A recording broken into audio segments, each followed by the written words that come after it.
Да, к нам приходили люди. Бизге көп балалуу инсандар жардам сурап кайрылды.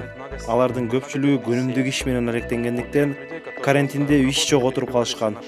Ошол учурда бизге жардам сурап келишкен. Биз да колдон келишинче аларга азык-түлүк баштыктарын даярдап бердик.